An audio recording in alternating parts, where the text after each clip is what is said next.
Can I do give them a sign? The television sign.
Thought, well, we can't do very much to help you on the lobbying and your place in the economy because you're deaf, but we can definitely do something to help you because you're freelance.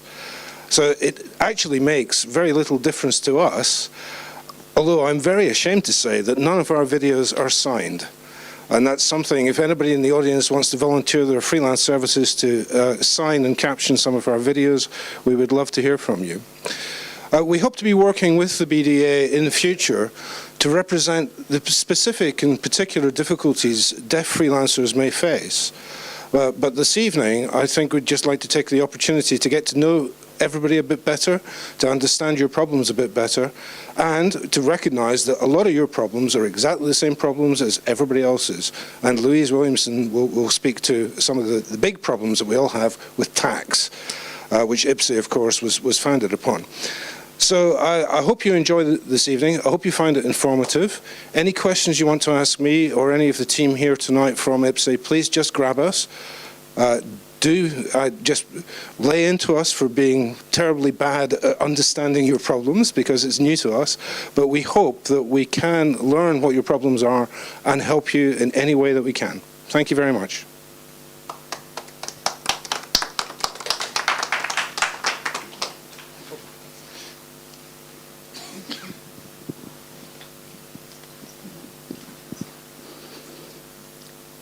So that's IPSE.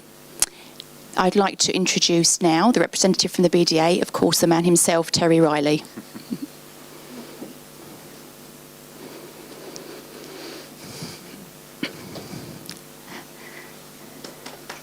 I feel like I'm going for a job interview dressed like this.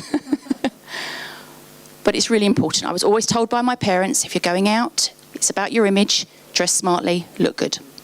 So I'm replicating what Chris is looking like tonight, which is obviously very smart. So I'm trying to replicate that too. So we had some awards. Sorry. What was that? So we want to make businesses more accessible for deaf people. We now have technology that allows us to do that, and it's fantastic to see you all here this evening. There are lots of new faces, which is great, which is what we're looking for, and hopefully, as I said earlier, to network and be able to create some really good contacts, and more people will think about setting up their own business to give them the confidence to go out and do that.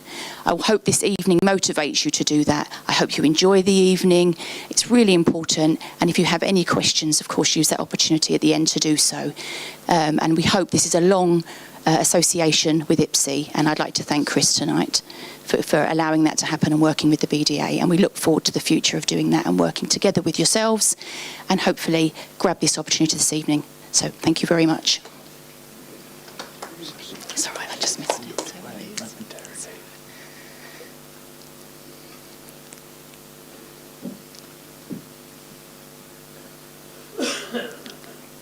So as I said, we have 3 fantastic speakers this evening. The first one I would like to introduce is Louise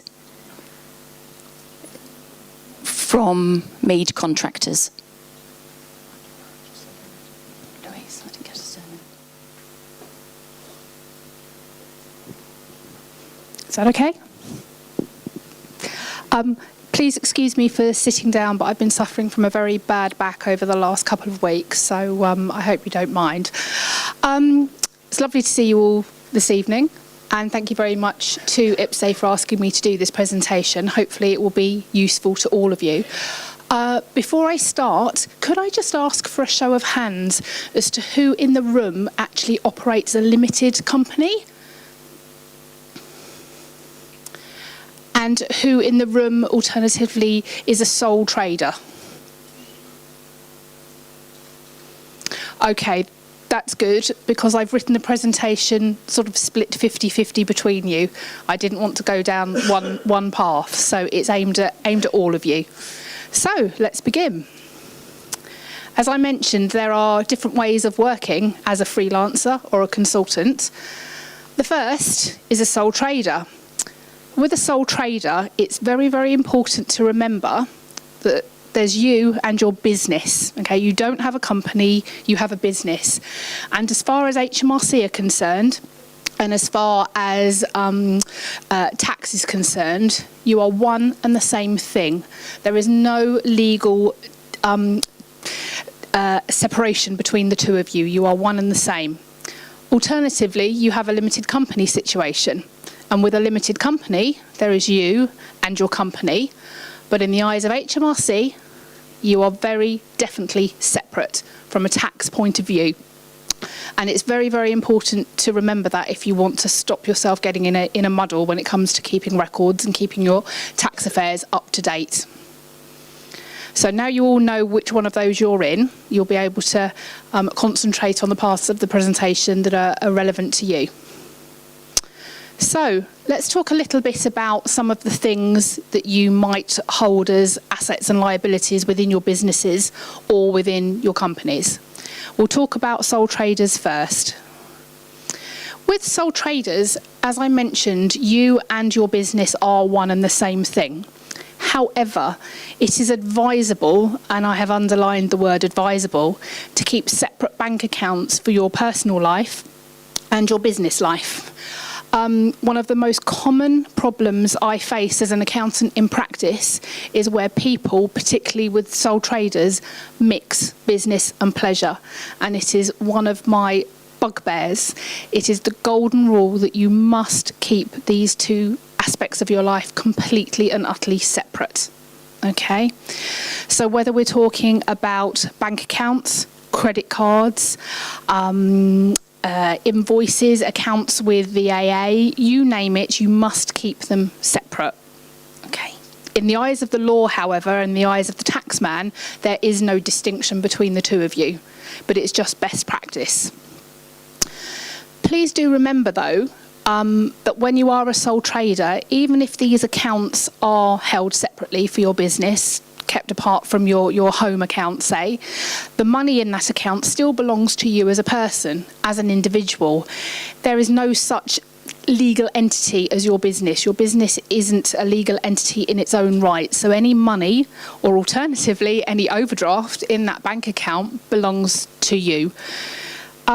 And similarly, on that note, if you do take out loans for your business, if you do have credit cards for your business, or maybe HP agreements on motor vehicles, those liabilities, even though they may be in the name of your business, are actually your personal liabilities. There is no segregation between the two of you. If your business goes bust, I'm afraid you go bust. So it's very important to remember that. However, with a limited company, you have something that we used to call the veil of incorporation when I first trained 20 years ago. Because with a limited company, you are very, very clearly different from your company. You are two completely separate legal entities. Whereas I said it was advisable for you to keep a separate bank account for your sole trade, if you have a limited company, you absolutely must keep a separate bank account for your company. You and your company are not the same. You are completely separate, and as such, you must have a limited company bank account. It is no good going into the bank and saying, please, can I have a business bank account, but in my name, or something trading as. Very often I see that. If you are thinking about incorporating your sole trade business, please don't think it's as easy as just changing the name at the top of the bank statement. If you are thinking about incorporating your business, you will need to open a separate limited company bank account. That's incredibly important. Moving on. Alternatively, with this situation, the money in the company bank account doesn't belong to you. You may own all the shares in your company, you may be the sole director, but you absolutely do not own that bank account. It is the property of your limited company. And another very, very common problem that I see in practice is where company directors, or the shareholders, normally they are the same thing, bleed their company dry and whip out every single penny from their company bank account because they think, hey, I own the company, it's my money. And of course, when they come to the end of the year, and hopefully they've made profit and they have a corporation tax bill to pay, they don't have the money in the company bank account to pay it. And that's called trading whilst insolvent. And trading whilst insolvent is actually a breach of the Companies Act. And as a company director, you can go to prison for that. Please don't do it. Not to scare you. And loans and credit cards. Whereas with the sole trade, they are actually liabilities of you as an individual and remain your responsibility. The bonus with having a limited company is that those liabilities actually are liabilities of the company. So, if the worst was to happen and you were to, say, lose your main customer and it goes bust, and with it goes, thousands of your pounds, and because of that you can no longer trade, if you do owe money to your suppliers, if you do owe money to the bank, and that is the unfortunate thing that happens to you, all you stand to lose with a limited company is the share capital that you originally invested, which for most of you who have limited companies will be maybe anything between £1 and £100. Okay, so there is a positive with having a limited company, as well as all the tax benefits that can bring. And I don't have a slide on this, but I think it's quite important to talk about it, seeing as we do have such a mix in the room of sole traders and limited companies. Hopefully most of you who have limited companies will be aware that the rules relating to the way dividends are taxed are changing dramatically with effect from April next year. Can I again just ask for a show of hands, who of you who has a limited company is aware that there are these changes coming in April with regards to dividend tax? Okay.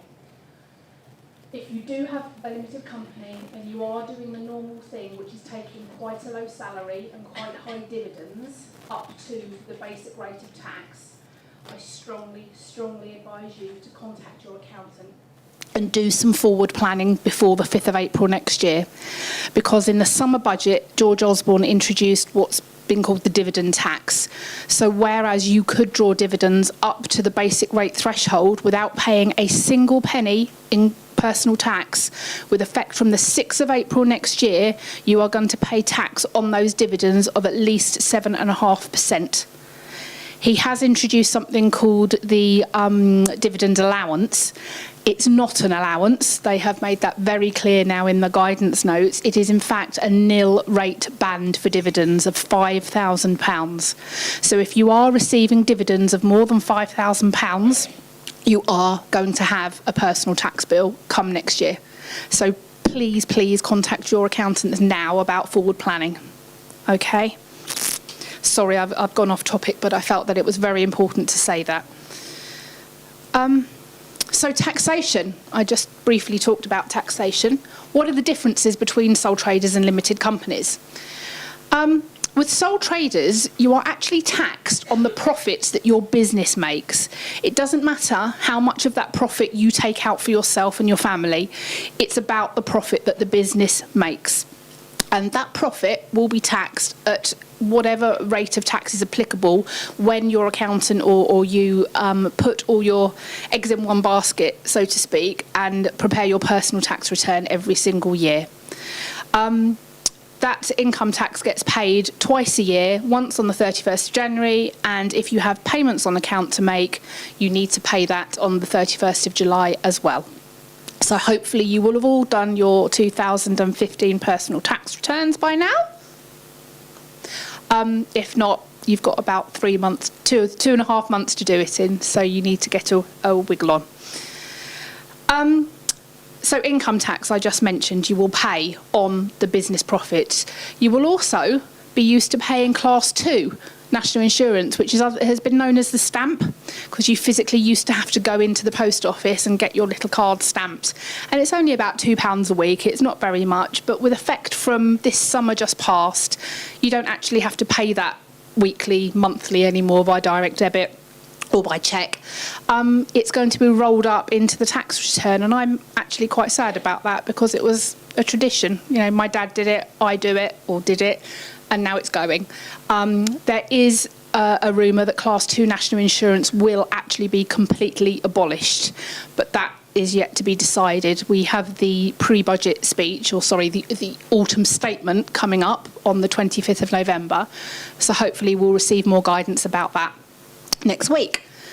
You also, though, as a sole trader, have to pay Class 4 national insurance on the profits that your business makes.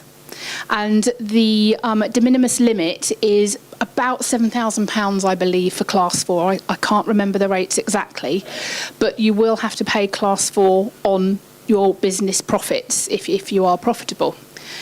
And if you are more than just a sole trader, say, for example, if you're a partnership or a sole trader that employs somebody, you will also be subject to the normal PAYE and Class 1 and possibly Class 1A national insurance. That's only if you have a payroll scheme as a sole trader, though. It's not relevant if you don't.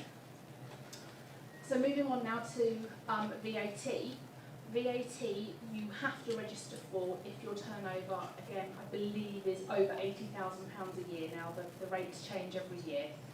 And for most contractors, whether they're limited companies or whether they're sole traders, they should be registered for VAT regardless of whether or not they have breached the threshold. And I'll tell you why. If you are mainly contracting and working for VAT registered businesses yourself, as contractors and freelancers, you normally have very little expenses that you incur yourself personally. And under the flat rate scheme for VAT, you don't pay over all the VAT you collect on your sales invoices. You simply pay over a smaller percentage of your gross invoice value, and you don't reclaim any input VAT. So if you don't have many expenses, if you don't incur lots of fuel costs, if you don't incur lots of purchases, so you're not buying in and selling on, it's a very good scheme for you. It also makes the bookkeeping a lot simpler. And that is actually available to anyone who wants to be VAT registered, regardless of whether they're a sole trader or a limited company. And as the legislation stands at the moment, you also benefit from a 1% discount off your flat rate in your first year of VAT registration. So if you're not VAT registered and you do contract with VAT registered businesses, get VAT registered. And if you can, do a backdated flat rate scheme application as well, because normally HMRC will allow you to backdate that flat rate scheme right to the beginning of your VAT registration, and you can make some good money, as long as your customers are happy for you to go back and issue VAT invoices. Don't do it if you only invoice people who are not VAT registered, because they will not be able to reclaim the VAT you charge. Very important. So moving on to limited companies and the way they are taxed. It's very, very different with a limited company. Although a company is also taxed on its profits, which is called corporation tax, and we in the UK now have one of the lowest rates of corporation tax in the world, you have to also think about you as that individual separate taxpayer in your own right. You know, there are two situations you must consider: your company's situation and your situation. So it's pretty easy. Your company makes profit, it's taxed at 20%, give or take a few adjustments for depreciation and capital allowances. But that's pretty much it. I would also strongly advise that if you are a limited company, that you do have a PAYE scheme in place.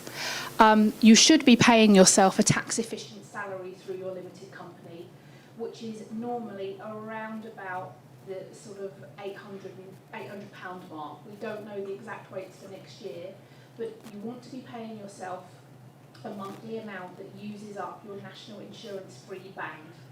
Now, that means that although you won't be paying a single penny of Class 1 national insurance, as long as you set the amount at the correct level between the correct amounts, you will accrue credit towards your state pension and other contributory benefits. If you pay yourself too little, you'll lose out on those benefits. If you pay yourself too much, you'll pay unnecessary national insurance. The rate for this year that we're in at the moment is about £671. We don't know what the national insurance rates are for next year, so we can't advise at the moment on what they should be, but just watch the press and you'll know. If you are seriously paying a minimum wage, and a lot of accountants out there are advising their clients to pay minimum wage, you're just simply throwing away money. You don't have to pay yourself minimum wage if you're the director of your own company. Okay. So also you will have to consider Class 1 national insurance if you are paying a higher salary than I recommended. And if you have any benefits in kind, or if your employees have any benefits in kind, say a company car, or your company is paying for private health insurance, you will also have to pay Class 1A national insurance. And interestingly as well, I don't know how many of you are aware of this, and it is actually quite relevant for you guys particularly.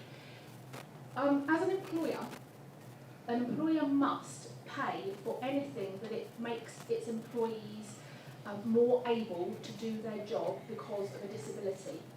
And that includes the purchases of hearing aids.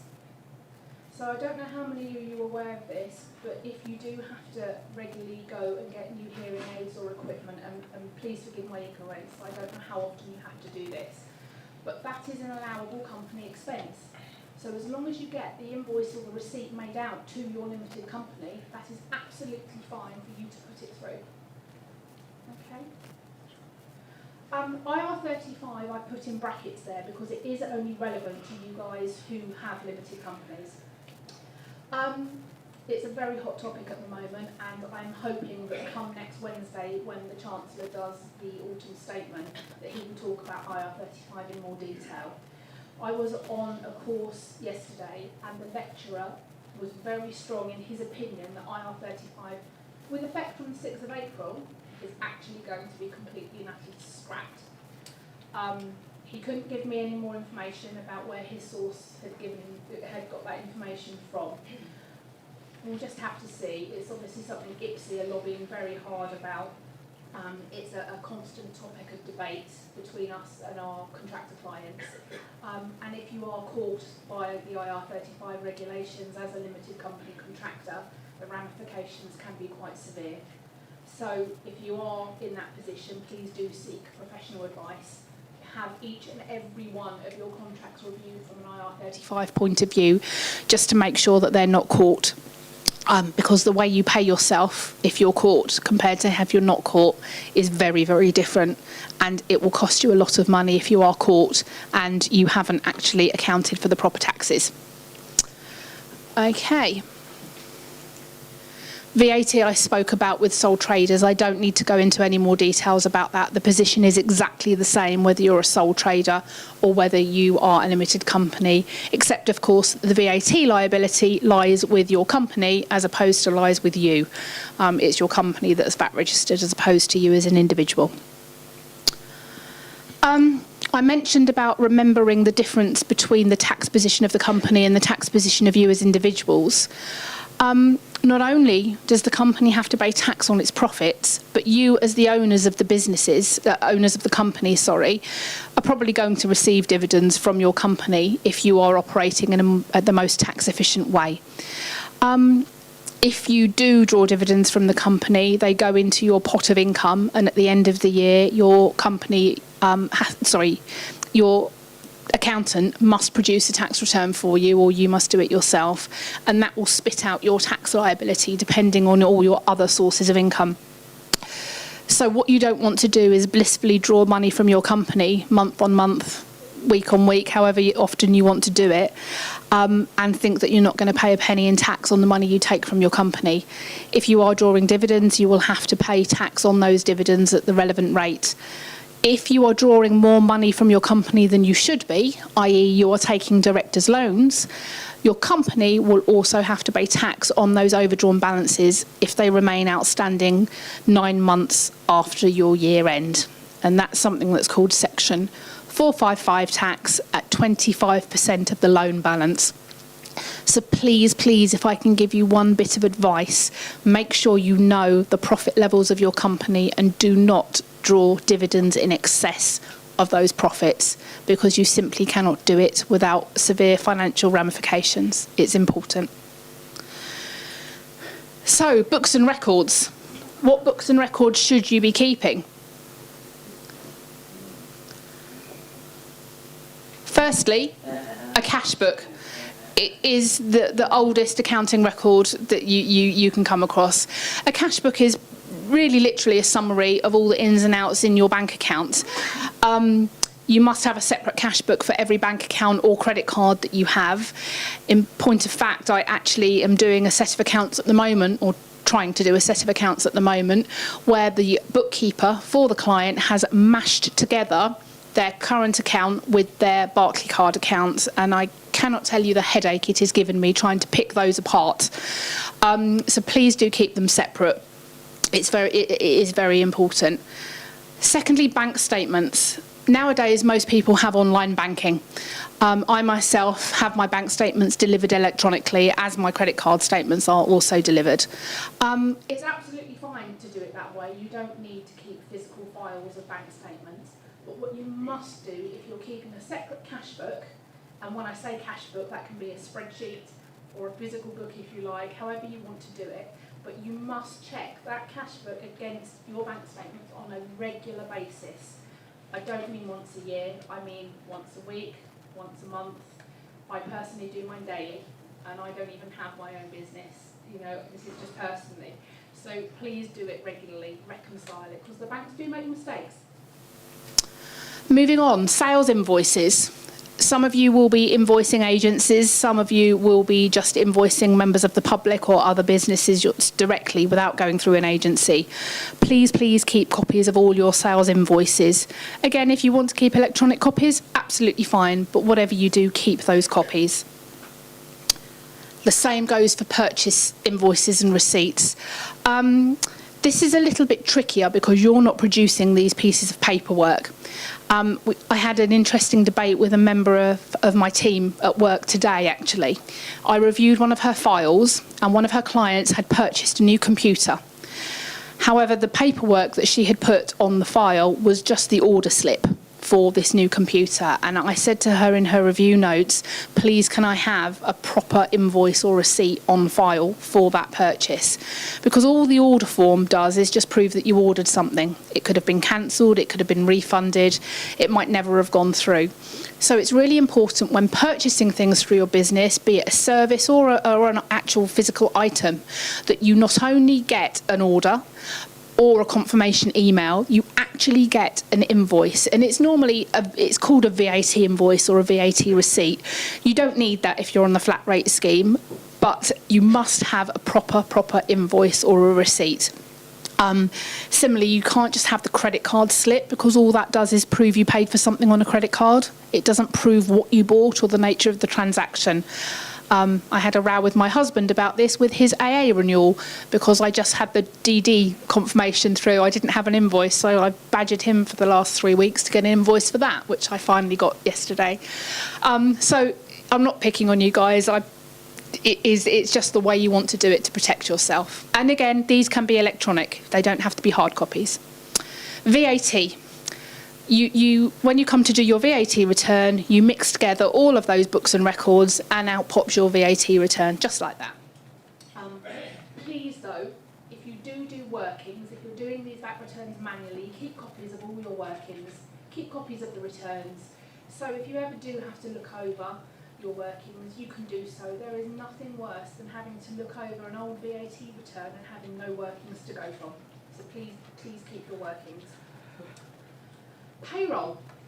Hopefully most of you with limited companies will have payrolls. Those of you with sole trades, it probably won't be as relevant, but if you have employees as well, you must keep good payroll records.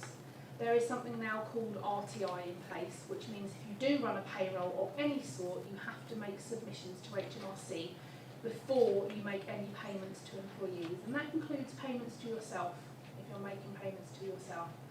So a lot of these records will actually be computer generated, which again, absolutely fine, but keep them. And produce pay slips as well. That's another really important thing that people sometimes don't do. Even though you're paying yourself, make sure you keep those pay slips.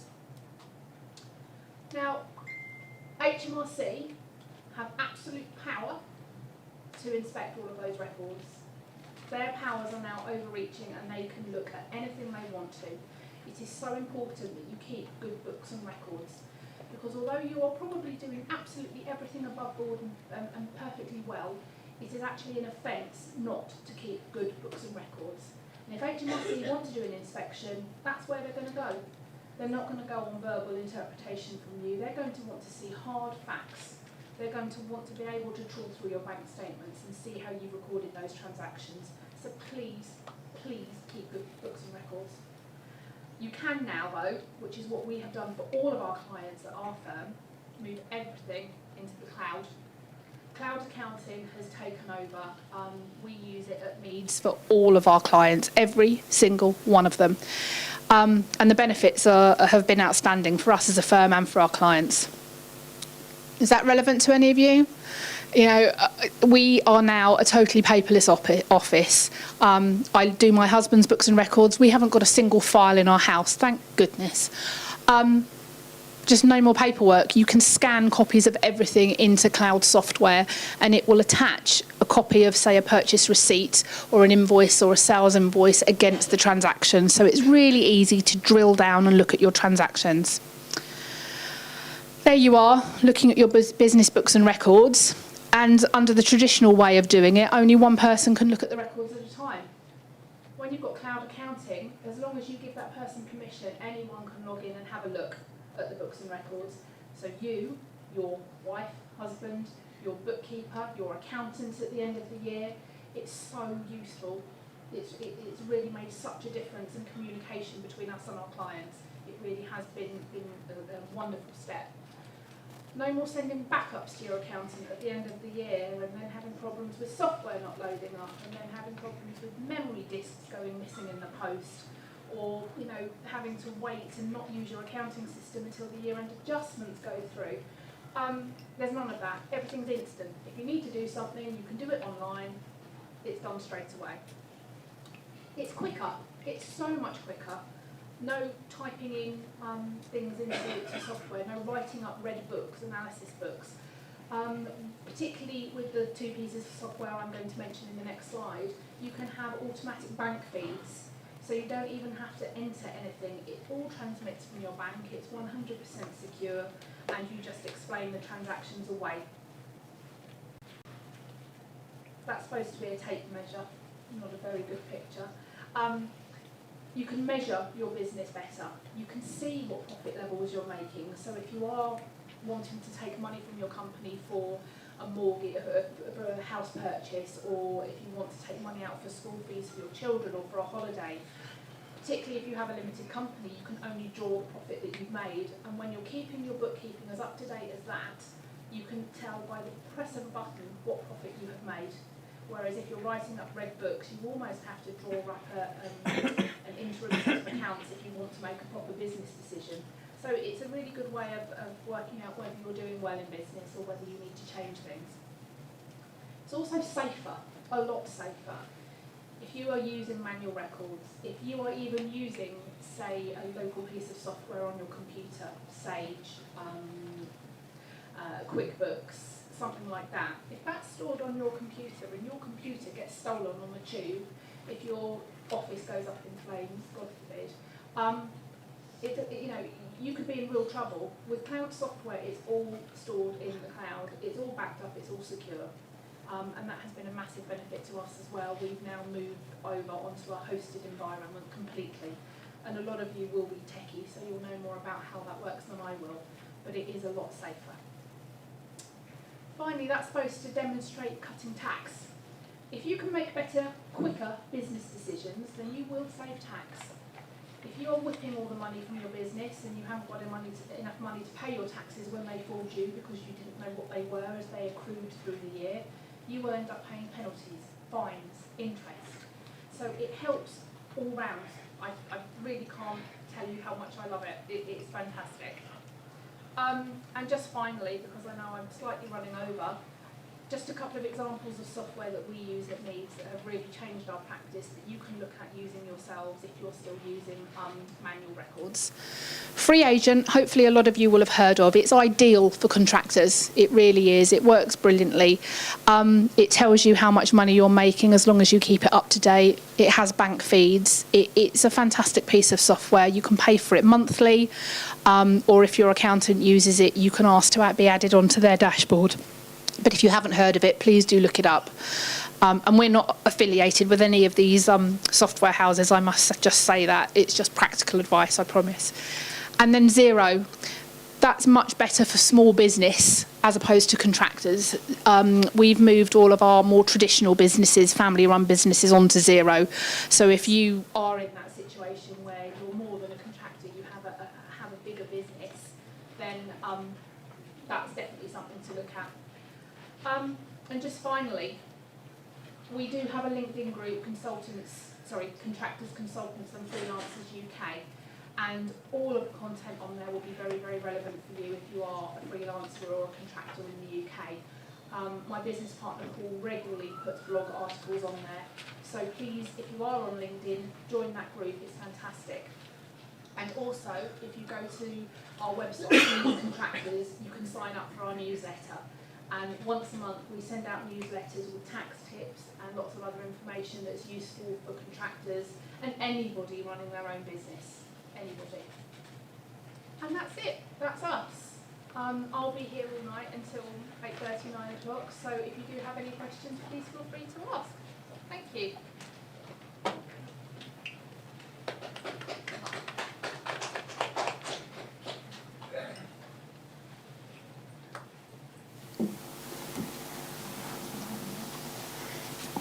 Thank you very, very much. That was very interesting. I think you didn't lose any eye contact at all. I think everyone's eyes were on you this evening, making notes. Heads were going up and down as they were making notes. So I think everybody's really taken a lot from that. So thank you very, very much. And it really is an opportunity tonight to grab that information. So thank you once again, Louise. That's fantastic. Thank you.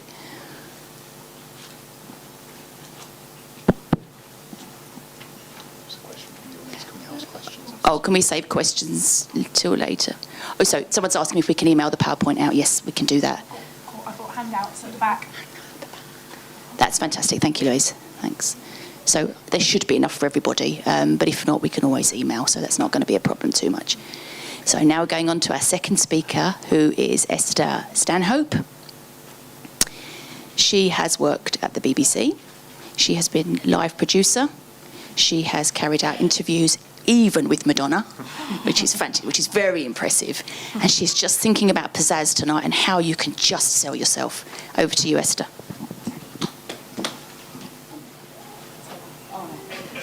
Hello, good evening. How are you? Hello, how are you? I'm really good. I'm really excited to be here today, and I'm going to give you tips on how to ooze confidence. Is that right? Confidence. And I have some tips on how you can pitch to your clients and to your customers, but still be you and still have the confidence to focus on your business idea and your message. What's that? I'm being asked to do something. Oh, you? Okay, come. This is Rita. Can you all see Rita now?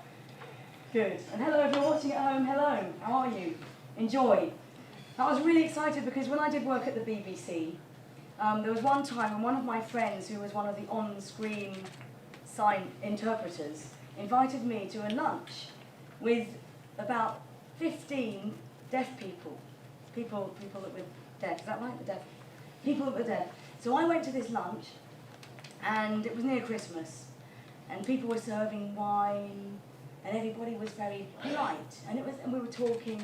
I was trying to communicate, but I quite like the whole communication. People don't mind communicating with me if they can't hear, because I open my mouth wide and I act seeing so people understand. But as the wine flowed during this lunch, the table got louder and louder and really, really loud. You know, and one of the women said, "I'm going to do a speech." And she stood up on a chair. She's going like this, and everybody was going, "Oh!" And so the restaurant said, "Look, you're going to have to keep this noise down." And so they had to move the tables by our Christmas table because it was so loud. But I've got to say, from that moment on, I thought, these people are just so hilarious. I love hanging out with people that so much confidence, so much action, because everybody's acting out. And when you've had a few drinks, it doesn't really matter what you're saying anyway. Nobody really understands what you're saying. It's all about acting and, yeah, cheers. And everyone's in the same boat. But my message to you tonight, and I speak to a lot of different groups of people, I help people ooze confidence. I help people find the best version of themselves so they can go and feel confident when they're communicating. And it's my mission to make sure that if you've got a message, you've got a business, you've got something to sell, and you're passionate about it, I believe and I know that it doesn't matter who you are, where you're from, you can communicate well. And it's up to you to work out how to do it. And I'm going to give you some really valuable tips. But the first little exercise I'm going to do is I'm going to get you to think about you and your best assets. Think about what you're good at. Think about your business. Why are you passionate about it? What's good about you? How often do you really focus on what your talents are? Because I can see a lot of talent here this evening. How often do you focus on how great you are? Probably not that often. So tonight, you are going to focus on your talents. And I'm going to get you to do a little exercise now. I'm going to get you to turn to the person next to you, or if you're in a group of 3, I would like you to share in your group of 3 what you think your best assets are. They might be Madonna-type assets. Or maybe it's humour. Maybe you're creative. Or maybe you're a caring person and you can read people really quickly. But think about what you're really, really good at and share it with your group. I'm going to give you about 1 minute, because I've got to make this a really speedy workshop. I'm going to give you 1 minute to discuss in your small groups of 3. Okay, and like a live studio, I'm going to count you in, okay? In 3, 2, 1, action!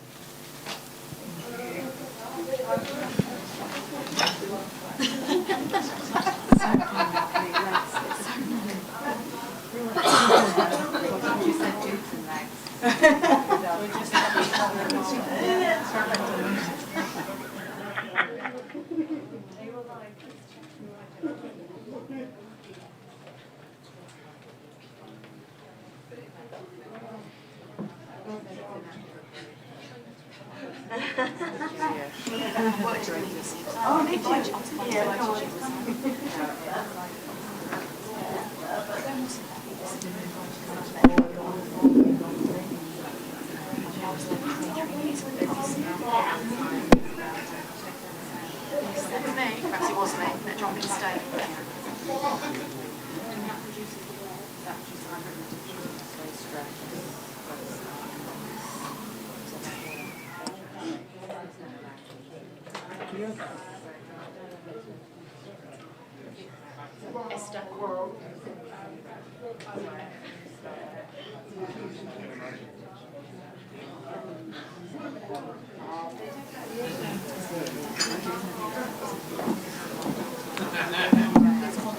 Okay, time's up. Is that how you do? Time's up.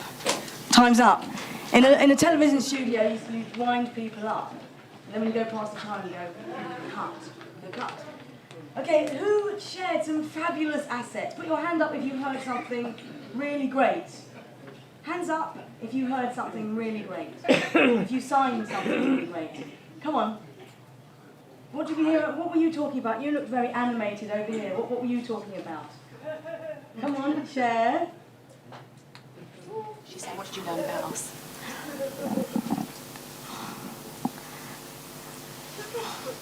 Yes, yeah? So the 3 of us. Oh, can you see me? You can't see me. You want me up there? Yeah, Okay. come in. Join me. Why not? What's your name? Adam Walker. Adam, nice to meet you. And you.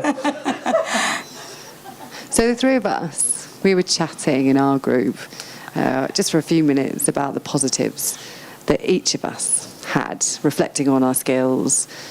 So for me, I have good sales point. I'm able to pitch. Someone was a photographer and a designer. So they could bring that to the table. Another person was a technical mind. So they were the positive things in terms of business that we had to offer. That's a pretty good list of attributes, isn't it? That was quite brief. Yay, give him a clap. I love that. Adam, thank you so much. That's brilliant. Is that right? And the other thing about spending time with people like you is that you have this great ability to communicate with your eyes and your bodies, and you're much better at communicating than people that can hear, because you listen with your eyes. And it's great for me, because when I'm coaching my clients, quite often they just don't listen, and they're not so willing to get up, and they might, they're a bit shy with their body. They're shy to act. And the way Adam just came up here now, let me just communicate. It's like there's a need, there's passion there. It's fantastic. It's absolutely brilliant. I love it. So well done, Adam. So we've talked about that's a pretty good set of assets.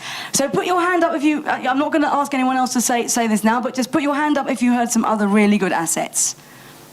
If you shared assets. Great. Good, you've all got good assets. Okay, so now I'm going to start with the tips. And by the way, you will be getting this list of tips via email. IPSE are going to be sending you all of my tips. But also, if you do have any questions after the event and you want to contact me, please do so. All my details are here. And yes, do tweet, do Instagram. I do like being shared on social media. So go ahead. Social media away. Okay? So let's start with the tips. The first tip of the day is be yourself. It's so easy to say that. And as Oscar Wilde said, be yourself, because everyone else is taken. Now, when I coach my clients, quite often they say, oh, but somebody else is much better at this. And they compare themselves. He's good at that. She's good at this. And I say, don't compare. Don't compare. Because somebody's always going to be better. Even the Olympic athletes, they're better than me. Just be yourself. And when you can be yourself and you can be happy in your own skin, you can be so much better at pitching your business idea, because there's no point in comparing. So how can you be yourself? Well, you can look at your assets and you can celebrate that. Stop focusing on the things that you're not so good at and focus on the things that you are good at. And I've done it with myself. I've done human experiments on myself with my own tips, and they work. The next tip is this. When you are gathering together the materials to create your business pitch, and if you're a sole trader, pitching means selling yourself. Now, people often don't like the idea of having to sell themselves. So I have got a great formula that will help you feel confident and sell yourself without being salesy and without feeling embarrassed about it. And my first tip is this, and I've got this tip from all my years at the BBC, because one of the core values of the BBC is this: you always have to think about the audience needs. And now when you translate this to business, you put the audience first. Before you write anything down, before you think, what do I want to say? How can I sell myself? What's my USP? You think, who? Who am I talking to? What do they need? What kind of person are they? What kind of audience are they? What kind of customer are they? Are they a man? Are they a woman? Are they young? Are they middle-aged? Are they parents? Do they have a disability? Think about your audience first. Get into their shoes, and for 10 minutes, forget what you want to say and forget about yourself and all of your issues. For 10 minutes, get into your audience's shoes and think, what's on my mind? What got me out of bed this morning? What do I really want in life? What do I need? Because I'll tell you what, the audience doesn't really care about you. Which makes it a lot easier if you're doing a formal presentation and you might be a nervous person, nervous about pitching. It takes the pressure off a bit because the audience doesn't care about you. The audience only cares about themselves and what's in it for them. So when somebody comes up to me, with my clients, I might have a senior partner at a law firm, they might come up to me and say, Esther, what is the key? I want to be a world leader type presenter. I want to be able to captivate my audience. I want to be charismatic. What is the key? And there's a simple answer to that. And I've worked with many big personalities. So when I speak to a big personality, I say to them this: you've just got to love your audience a little bit more than yourself. And guess what? They suddenly start winning their pitches. Because when you work in big business, people are so worried about their business and let me tell you about what I do. Let me tell you how great my products are. Let me tell you about the firm. Let me tell you how great this is. The audience won't be engaged unless you give the audience what they need. Sometimes they just don't need to be sold to. You need to make the audience realize that you understand them, you're listening to them, and you're catering for their needs. So first of all, so it's easy so far, isn't it? And now I want to get a little bit more interesting. Now I'm going to talk about a little bit about delivery. I've talked a little bit about content. There are lots of other content tips I could give you. Lots about storytelling, about having a story, about having a message, about having a top line. But I haven't got time to go into all of those tips now, but you can imagine there are loads. But instead, I'm going to start giving you my formula that I made up for confident delivery. Well, now, I'm really interested to hear from you what you want to tell me about body language, because I bet you, all of you, I bet you know much more about body language and reading people than I do. Do you feel that you've got a pretty good handle on that? Because you look at people all the time, you're looking at the way they're behaving, the way they're acting, and that's your communication in a way. So I'd love to hear later on what your observations are about the way people behave with their physicality. So I've got 4 little tips that I'm going to share with you, just on delivery.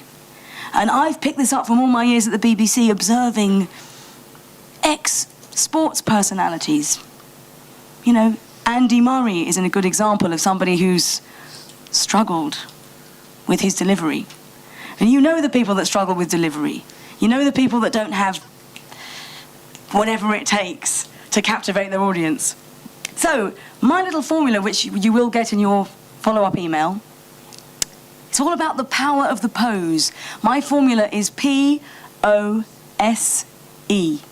Pose.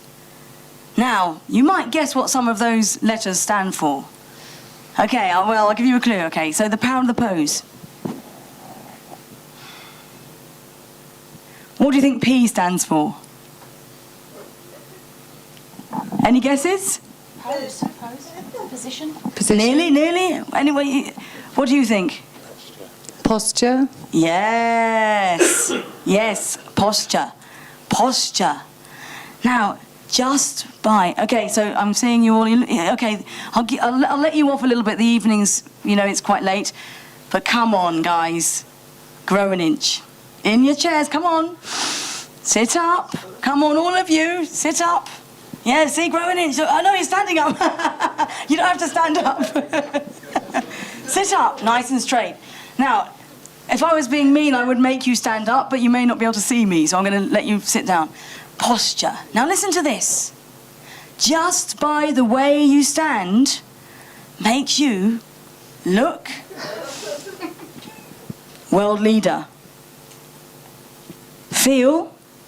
There are scientific experiments that show that if you stand in a certain power pose, by the way, when you're pitching, don't do that pose. You might look a bit... So just by standing in this pose, a power pose, and in fact, if you do this, you build up hormones that make you feel brave. Brave, courageous. You actually build up testosterone. And when I send you the clips and the tips, I'm going to send you a link to a very famous TED talk about the science behind body language. Just by standing well, can you imagine? Just by standing well, you own the room. Just by standing well, okay? Now, O. You'll never guess what O is. O stands for oomph. Oomph, what's oomph? What's oomph? Okay, come on, let me see you doing oomph, come on. Oomph. It's great, actually, the sign for oomph is better than the word. It does exactly, what's this? What's she saying? I thought it was orgasm. Orgasm, yeah. She thought I said orgasm. No. Not quite, but it's a nice idea. It's dark, it's nighttime. Yeah. It's oomph. Is it a full moon? Yeah, maybe. Now, when I'm speaking to my international audiences, I like to find the word for oomph. Oomph. So, for example, in Japan, they say yosha. You won't be able to say it in Japan. Yosha. J-O-S-H-A. And the German's quite difficult to spell, but German is auf geht's. It's A-U-F-G-A-H-T. Auf geht's.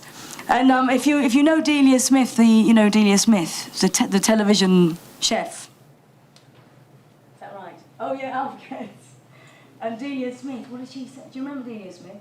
She said in the football round, "Let's be having ya."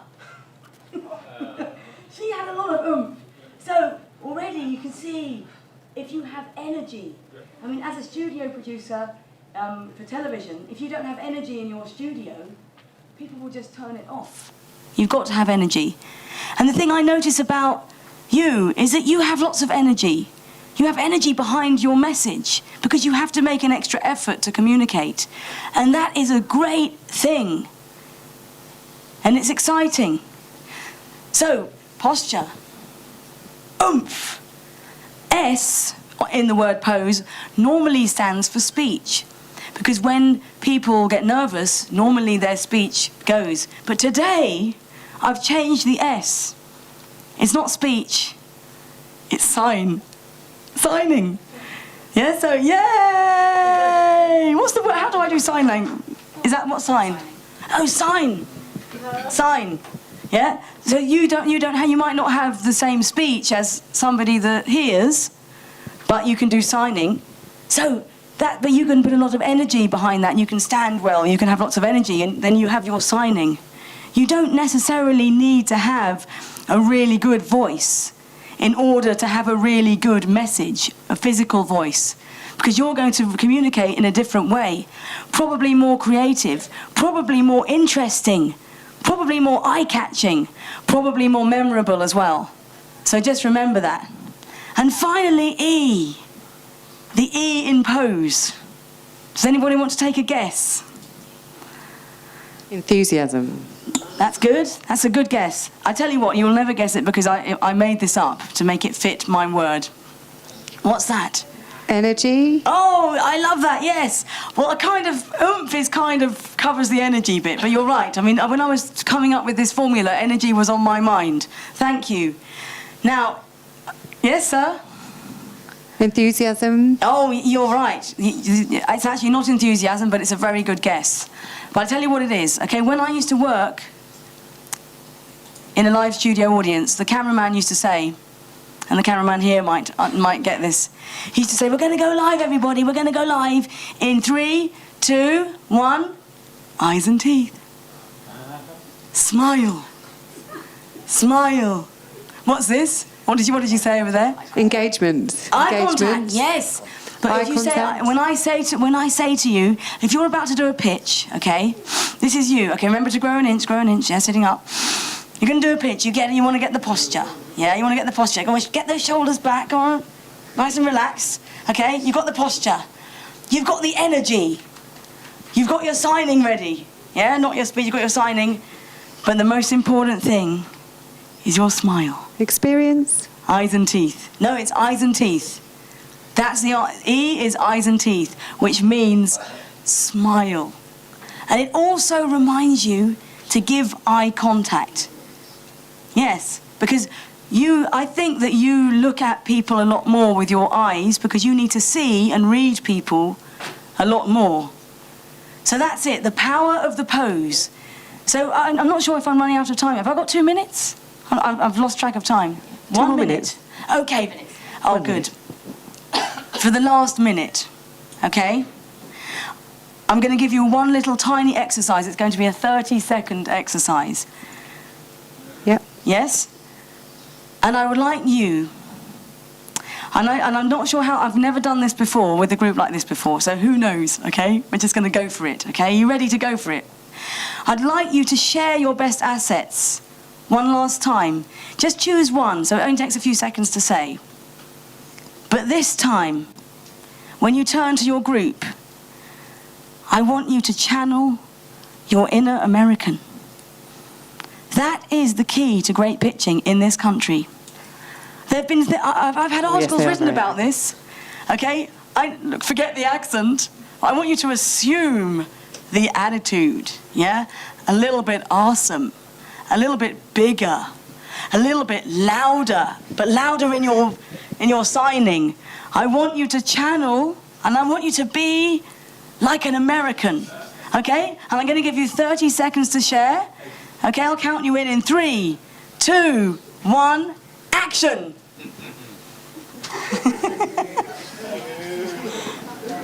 I'll just do 30 seconds. This is the last bit. I was there. I thought it should be close. Yeah, let me see you. Can I have you together? Can I have you together? Yeah. Go, eyes and teeth. Eyes and teeth. Eyes and teeth. Yay! Oh, very good. I'll just go up here. Give me your American. Yeah, eyes and teeth, eyes and teeth.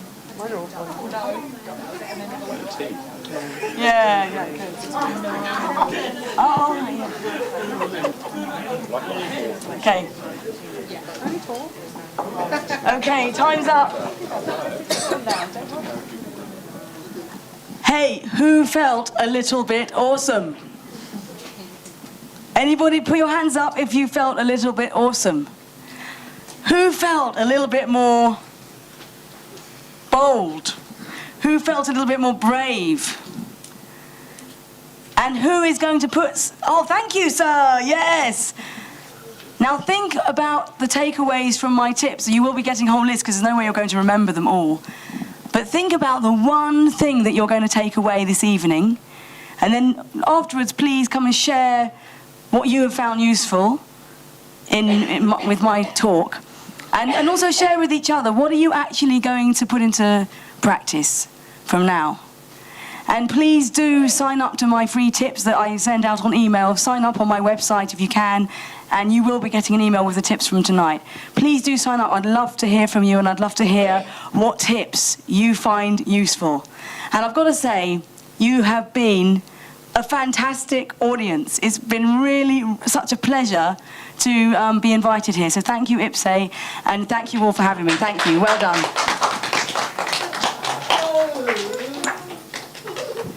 Thank you.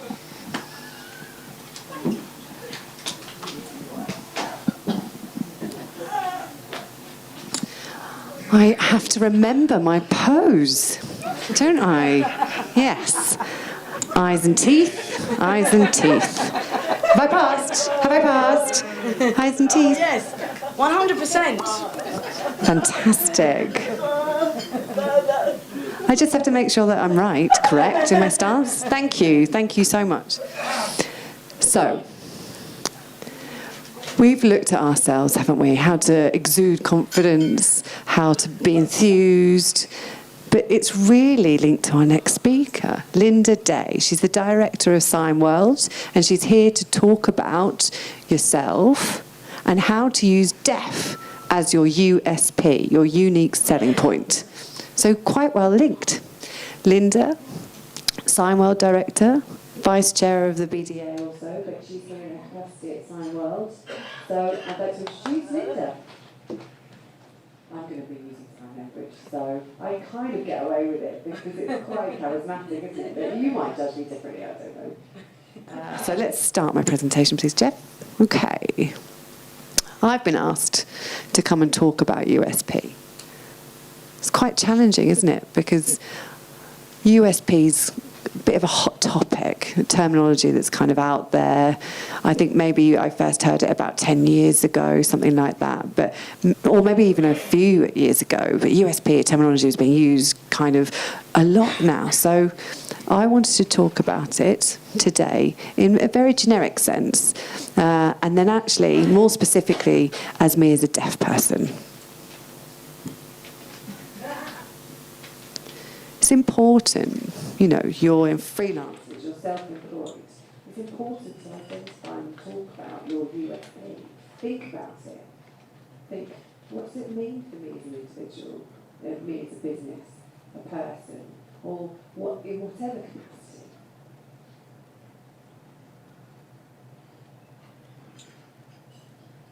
You know, thinking about your company. What is your company? What does it show? What does it deliver?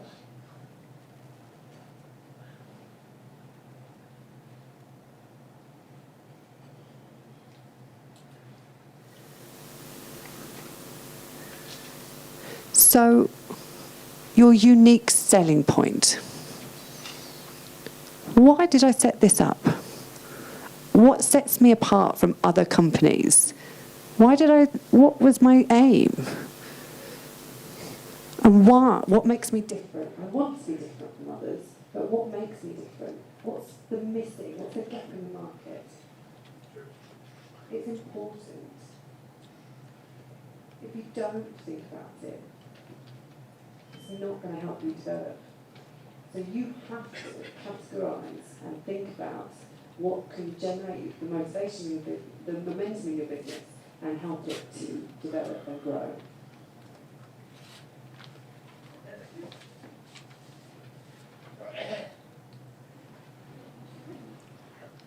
Just going back. So USP in general terms. You know Lynx deodorant, everyone's seen those adverts, haven't they? And I'm going to pick one of their adverts from last year, it's quite funny. It was the Roman, do you remember? There's a woman, and then this Roman kind of drives past this building, the building collapses, and then time changes, and then it's Victorian, and the same thing happens, and it just builds and goes through chronologically in time. And then the individual goes into a shop, he picks up this can of Lynx, he sprays it over, and then suddenly these women flock to him. So that was the USP. So you buy the Lynx deodorant, the USP was what? Women will flock to you. So you men, you've all bought it, and that's the reason why. And the women flocked. But it was a very transparent sales tactic. You know John Lewis? Big shop. They had the same idea, didn't they? Recently, the Christmas advert. It's about the man on the moon, and there's a girl looking through a telescope, and then she's waiting for Christmas, isn't she? And then the balloon arrives, it's Christmas Day. She looks through a telescope, and actually that's a John Lewis tactic. It's talking about love, isn't it? Not talking about material things, but using emotion to profit indirectly. So thinking about that, I looked at my own USP.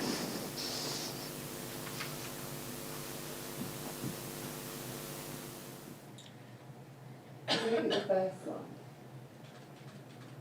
You know, John Lewis, they had lots of different marketing tactics to deliver that kind of USP. But I wanted to find out what's going to make everyone look at me, what's going to make everyone engage with my business. I mean, it doesn't have to be, you know, a massive script delivering a USP. It could just be some very key terms. If your USP is clear and you can explain it, you can generate interest in your company. But it's important to get it right. So USP, thinking about marketing, you know, shop. If you go into a shop, you see something that stands out, you'll remember it. So that's a USP tactic. I remember I went into a shop, I think it was quite a small shop, and I noticed this kind of display. It looked fantastic. And I felt like I had to go in. I was really attracted to this display. So I went into the shop. And actually, it wasn't that good. But actually, the display was better than the thing that it was marketing. But it got me in there, and I still bought other stuff. It was just a really clever way of drawing me into their retail outlet. There wasn't loads of stuff in there, but I still, you know, it got me in. I didn't buy what it was selling, but I bought other stuff whilst I was in there.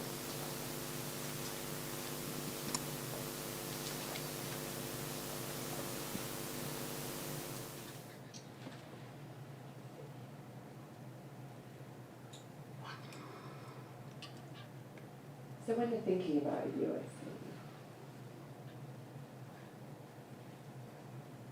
you know, thinking like corporates like John Lewis, or, you know, they generate a logo, don't they? You think, I have to develop a logo that's a really memorable one, like Starbucks, you know, that image of that guy, green and white logo. Everybody identifies it, everybody knows what it is. You know, they're really good at branding through their logo. Another one that's fantastic is Apple.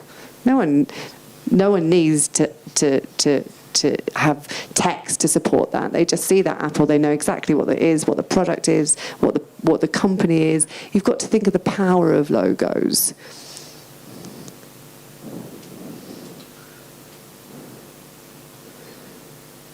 But what about your USP doesn't have to be material like Apple or John Lewis. It could be just about you as a service provider. So think about, what is my delivery? What's unique about me? I'm deaf. I use BSL to communicate. What's been fantastic in my life? I've become a sign language instructor. I then became a trainer. I was then a researcher, and now I'm a director. Suddenly they all build up, don't they? And I think, I've set up my own business. I have my own USP. Of course I do, just like everybody else. Just like these massive conglomerates, I can do that too. So next, what I'm going to talk about is my USP, my identity, my deafness. People told me for many years, I can't do anything. You can't do it, you're deaf. Or, I wanted something different. I wanted to remove can't from my vernacular. I wanted to change it. I'm fed up of hearing can't. I wanted to turn it into can. And I wanted that to be visible within my business.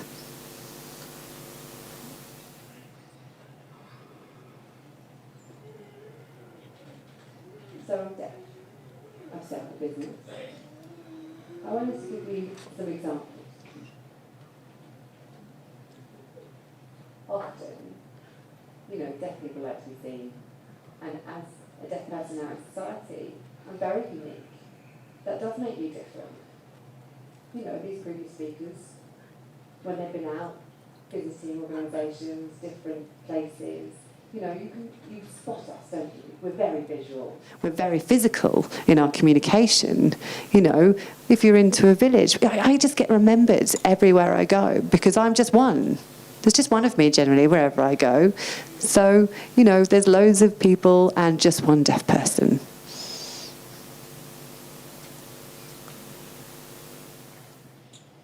I think what's important for us to remember as deaf people is that, we are fantastic problem solvers. We have managed during our lives to negate loads of barriers that we face. Getting on a train, getting lost on a train is a normal occurrence for us. We found out we had to get to our destination. We managed it. We bump into people who can't sign. We dealt with them. We communicated with them. When somebody comes up and they get in their way, look, I'm watching the interpreter, get out of my way. We managed to do it. We communicate it.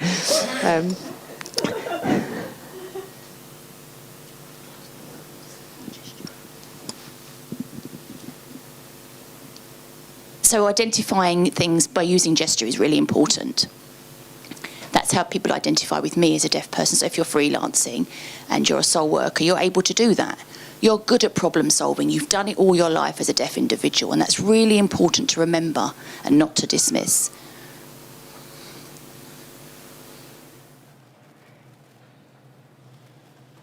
Negotiation. How many of you are deaf and really good? That people are really good at negotiating. You are. All our lives we've had to negotiate. Especially if can I have a discount? I'm deaf. Do I have to pay as much? Is it okay if I could have it a little bit? I can't hear. I can't access this. So could I have a free ticket to get into this venue, please? It's funny, and I'm trying to add some humour to it. I really am, but. That's what happens. That's what deaf people have done all their life. You have to negotiate, but you want to be seen as equal to hearing people in the hearing world. And access to work is a classic example that we're contending with at the moment. By having access to work, it means we can work in the workplace in the same way that hearing people do. So we do have negotiating skills. It really is a skill, but it's about being able to tap into that. But we have done it on an everyday basis all our lives. So this should always continue. It's not something that you should ignore and think you haven't got when you actually do have and are very good at.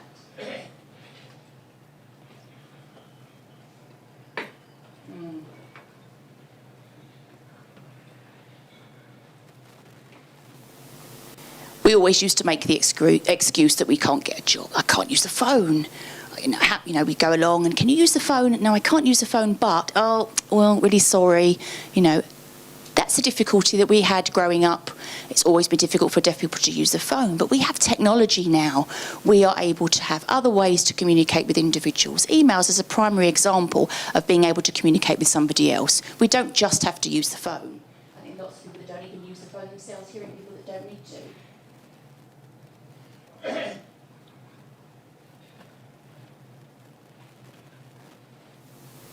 So quite often you have to leave a message if you're making a phone call, for example. But my language is, my second language is English, my first language is BSL. But quite often, if we're relying on emails, we can put together an email, or if we're relying on text messages, for example, everybody texts. And quite often people haven't known how to, but quite often you will, and you'll be very confident at doing that. So deaf people will find an alternative way to make contact with somebody if they really need to and want to. They're not limited by just having to use the phone when they can't. There are other alternatives.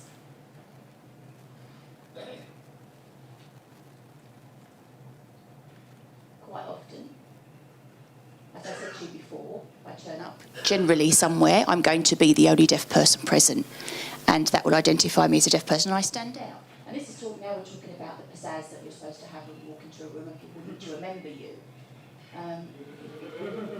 I come along with an entourage. I have 2 interpreters with me, so I actually do stand out. And then hearing people are quite fascinated, thinking, well, actually, I could perhaps talk to her. She's got interpreters. And that opens up a whole wealth of communication, information, communication. We're able to do that by having interpreters with us. Sometimes it can be quite difficult. In the past, there's been barriers where people would say, oh, I wish I could sign, but I just can't. But now there's an opportunity to talk to deaf people when they've got interpreters present. They're able to communicate if they need to. It doesn't restrict them in any way.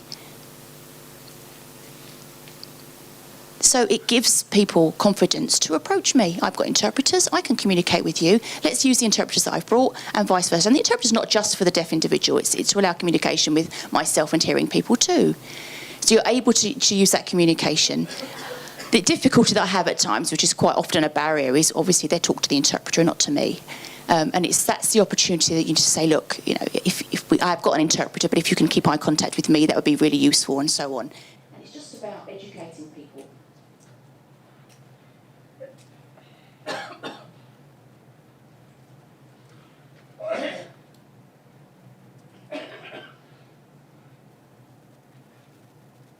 So once you've got the attention of somebody, use it to your advantage.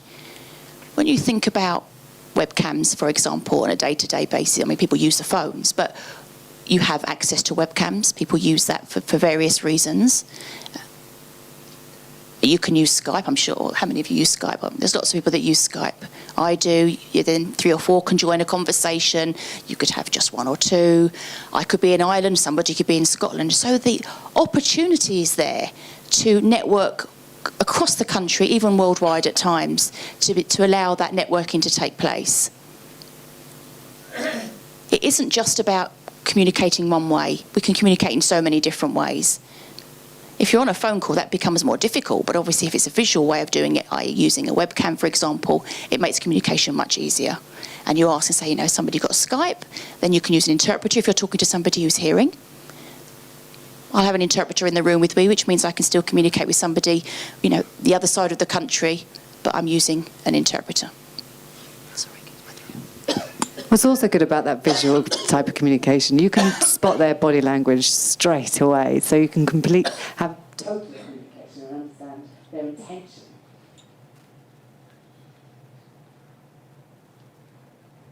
So, I remember back way long ago when my mum and dad, were telling me stories about their working career and working in a sewing factory, and they couldn't sew in a straight line, or talking to their friends, getting them to check this work. The specifics, I remember them talking about the detail that they had to do in their day-to-day jobs.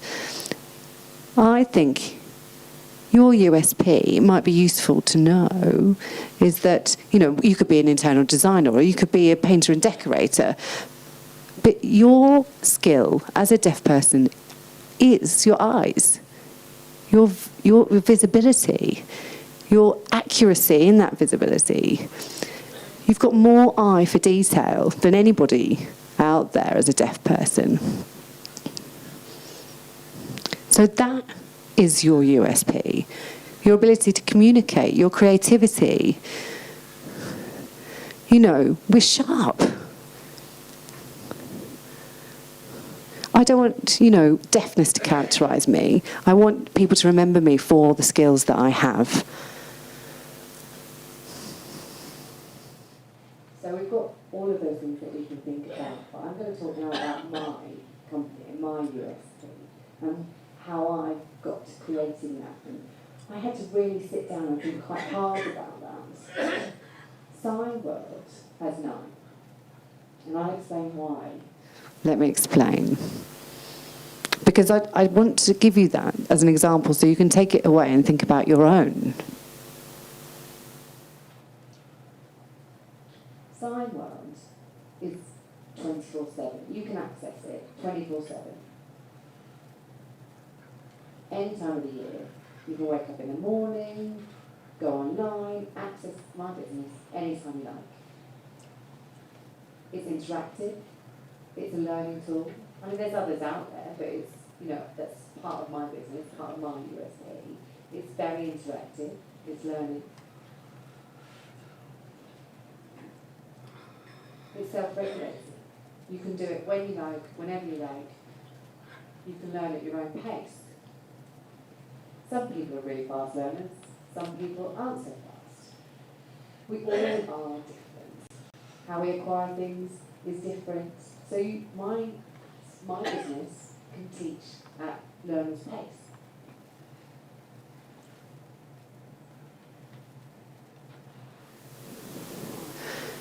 I have to hook up with various awarding bodies. I have to think about the other professionals that I have to engage with, other people in Europe, and I have to network.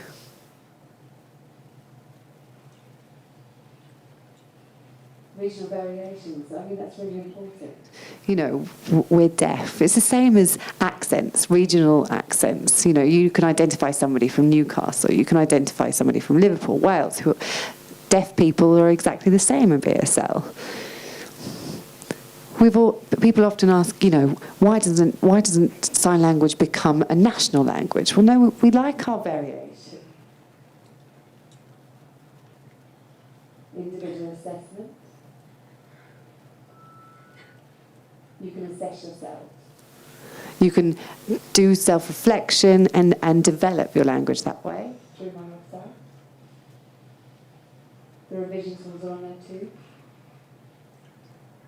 Also, we have technical support. So if a problem arises, the support is there. And of course, it's deaf-led.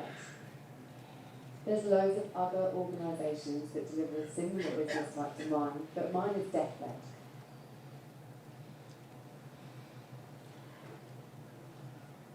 So what I'd like to ask you, you've got your 9, it's 24/7, it's interactive, but it's a lot, I know, but how many deaf companies have that deaf-led service just like this?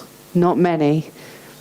I've started to realise, actually, I started to build momentum. And I thought, actually, by looking at other businesses, like-minded businesses, I identified 9 unique selling points about my business that made me stand out from the others. So that's what you need to do. You need to look at yourselves comparatively and find out why you stand out. Deaf-led is one of those unique points.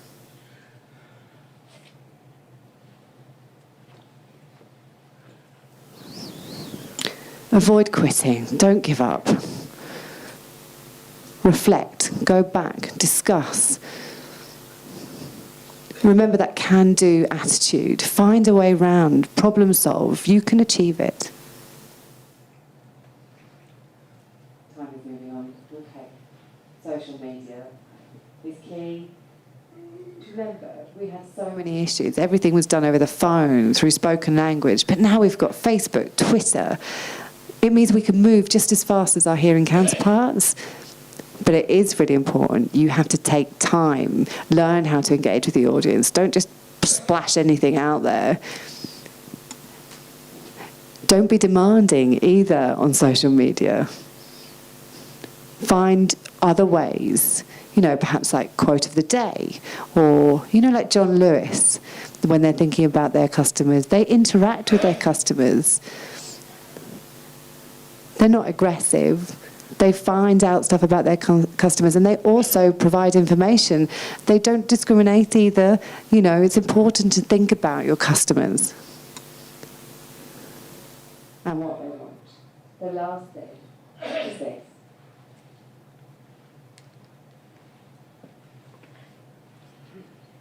The President of Canada, this is his most famous quote.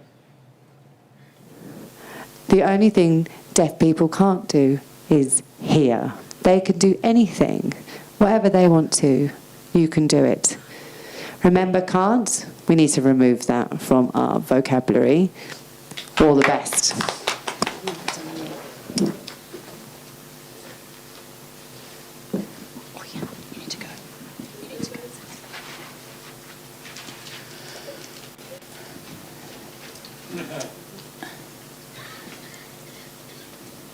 Thank you very much, Linda. Thank you.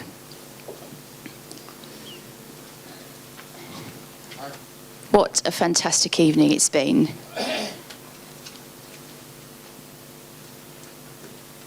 It's about deaf people having the opportunity to access services, to be able to lead a business in the same way that hearing people do in the community. And it's about how to use your deafness to your advantage. It's very rare that we see deafness as an advantage, because all our lives we've been told it's a difficulty. It's difficult, but you can't hear. But let's forget about the difficulties of it. It's quite clear this evening that it's not going to be a difficulty. Use your deafness to your advantage. What's difficult sometimes is setting up your own business, like most people find it quite difficult too. But thank you very much. That's a real different slant on it tonight, Linda, so thank you very, very much. So we're on time, we've come to a close. I hope you've enjoyed this evening. The speakers have been fantastic. The wealth of information in terms of tax has been brilliant. And make sure that you're doing things legally, please, now. Make sure you're doing it properly. And if you're doing it properly, then you're safe and you're working as you should be. And you'll be paying tax as you should be. And make sure you have records up to date, etc. So we have the information now to know what we should and shouldn't be doing. And like Esther said as well, come into the room. Let people know you're in the room. That is something that's going to start. I'm going to step into a room now, throw my arms back, shoulders back. Jeff's here. That's what I'm going to do. I know people might probably think, what the hell is he doing? But anyway, thank you very much, Esther. That's something I'm going to take away. And if someone does that the same way I do, I think, you know what, they've met Esther. They were there that night. But it is really important, your personality and just how to emanate that to people. Sell yourself, sell your business, and to be successful as freelancers. And that's really, really important. And I hope you feel from the speakers tonight that it's possible. It really is. Thank you very much. Just to briefly give you some background, obviously you know the BDA's 125-year celebration this year. I'm responsible for the number of celebrations and events that have been going on in the community. And there are various different communities out there in terms of deaf people. And we are very different. And we are even further set aside because we are deaf people in the community who are freelance. So who is that? That's you guys. You're not on your own, but you are part of society. You pay into the economy. So tonight is your night. We celebrate you.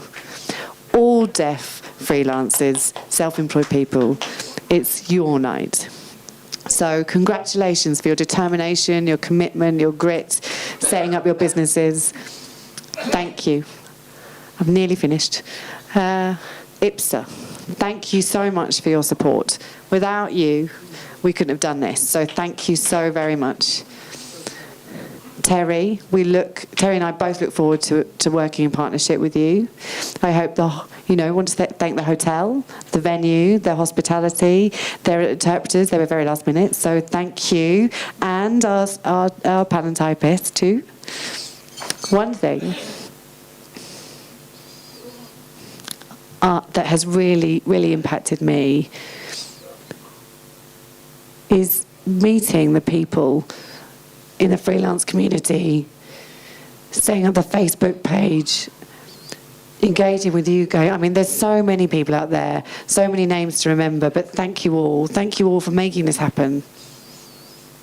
And lastly, one massive thanks to every single attendee for tonight's event. Remember, tonight is your night. Thank you. It's all right. Thank you.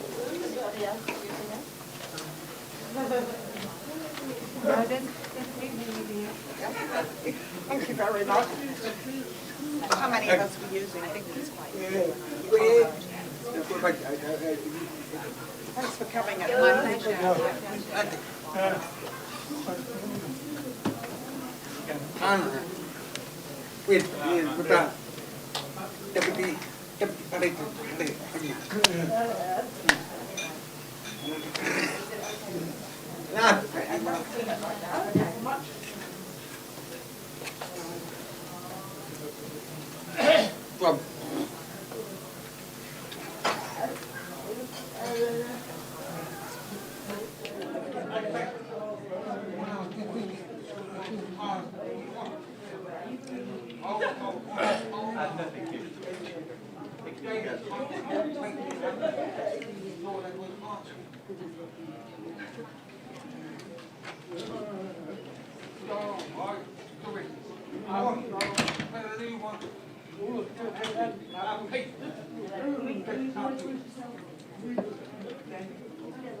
No, I left.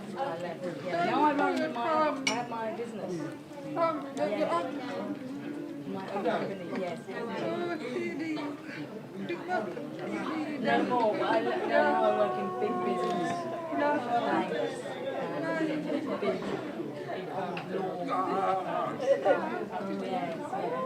Yes, in the city of London. You know, with the big buildings. I don't know. I wish I knew how to design that. City.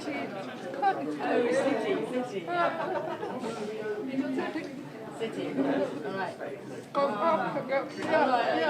I'm going to get a glass of wine. Would you like one? Yes, I'll come with you. Yes.